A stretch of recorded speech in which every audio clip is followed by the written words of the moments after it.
Happy homecoming, MEAC family. This is Sonia Still, Senior Associate Commissioner for the Mideastern Athletic Conference, and this is this week's MEAC Timeout. We continue to celebrate Breast Cancer Awareness Month, so please use your hashtag MEACInPink. Delaware State University is hosting the 2018 MEAC Men's and Women's Cross Country Championship at the Delaware State Outreach and Research Center on Saturday, October 27th, with the women's race to begin at 9:45 a.m., followed by the men's race at 10:30 a.m. Delaware State will also be hosting the Power of the Pink Walk and Run on Friday, October 26th at the Wellness and Recreation Center. Moving on, let's walk through a few key takeaways from the October NCAA Division I Council meeting.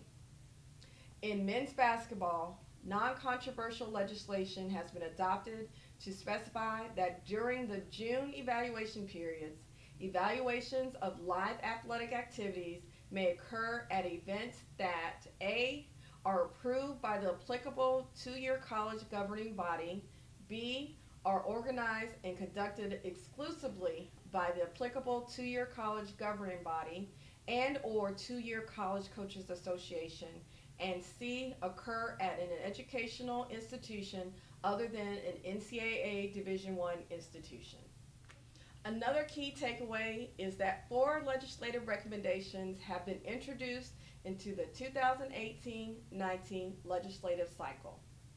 First, to create an exception to the transfer residence requirement for a student athlete who transferred from an institution that provides athletics aid in the student athlete sport and the student athlete never received athletics aid, and an exception to the transfer residence requirement for a student athlete who was not recruited and has never received athletics aid. Secondly, to create an exception to the transfer residence requirement for a student athlete who enrolls during the summer for the first time at the certifying institution, triggers transfer status, and whose head coach departs prior to the first day of the fall term.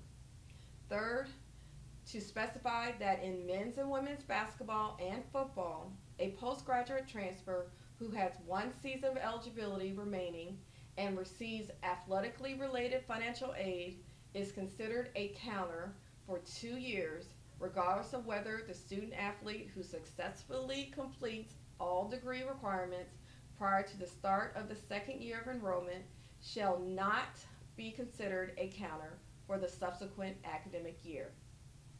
Lastly, to specify that in all sports, a student athlete may not compete for 2 institutions during the same academic year. 2019 NCAA Men's Basketball Youth Development Camps will be July 23rd through 28th and will include a minimum of 1,100 seniors and 2,400 total rising seniors, juniors, and sophomores. There will be 4 regional campsites on NCAA college campuses, and priority will be given to Division I schools with locations rotating every year. Bids were sent out to the membership on September 28th and are due back on October 31st. Sites will be awarded by November 30th. We hope you enjoyed this week's MEAC Timeout. Can't wait for next week's Halloween edition. Have a great week, but make it epic.